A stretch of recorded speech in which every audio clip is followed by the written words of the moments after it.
Hello mga bata! Ako si Teacher Kat.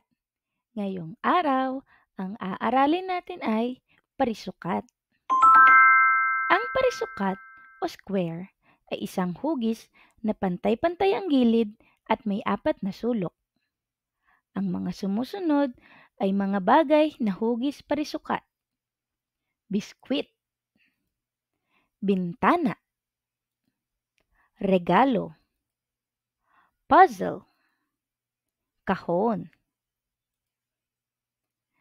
Magbigay ng isang bagay na hugis parisukat. Parinig nga?